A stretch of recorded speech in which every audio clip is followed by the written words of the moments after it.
முதல் வாசகம். ரோமையிலும் நீர் சான்று பகர வேண்டும். திருத்துவப் பணிகள் நூலிலிருந்து வாசகம். அதிகாரம் 22, இறைவசனங்கள் 30, அதிகாரம் 23, 6 முதல் 11. அந்நாட்களில் யூதர்கள் பவுல் மீது என்ன குற்றம் சுமத்துகிறார்கள் என்பதை உறுதியாக அறிய ஆயிரத்தவர் தலைவர் விரும்பினார். எனவே மறுநாள் தலைமை குருக்களும் தலைமைச் சங்கத்தினார் அனைவரும் கூடி வருமாறு அவர் ஆணை பிறப்பித்து பவுலை சிறையிலிருந்து கொண்டு வந்து அவர்கள் முன் நிறுத்தினார். அவர்களுள் ஒரு பகுதியினர் சதுசேயர் என்றும் மறுபகுதியினர் பரிசேயர் என்றும் பவுல் அறிந்த, சகோதரரே, நான் ஒரு பரிசேயன், பரிசேய மரபில் பிறந்தவன். இறந்தோர் உயிர்த்தெழுவர் என்னும் எதிர்நோக்கின் பொருட்டு விசாரிக்கப்படுகிறேன் என்ற தலைமைச் சங்கத்தின் முன் உரத்த குரலில் கூறினார்.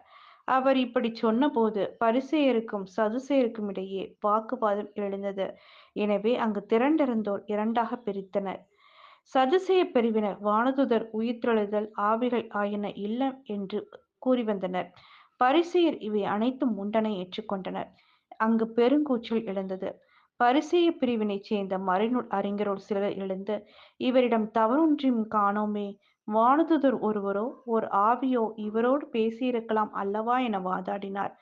வாக்குவாதம் முற்றவே அவர்கள் பவுலை பீத்தெறிந்து விடுவர் என ஆயிரத்தவர் தலைவர் அஞ்சி படைவீரரை வரச் சொல்லி அவரை அவர்கள் நடுவிலிருந்து பிடித்து கோட்டைக்குள் கூட்டிக் கொண்டு செல்லுமாறு ஆணை பிறப்பித்தார்.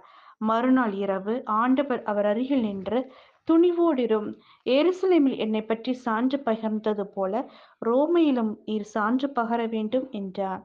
இது ஆண்டவரின் அருள்வாக்கு. இறைவா உமக்கு நன்றி.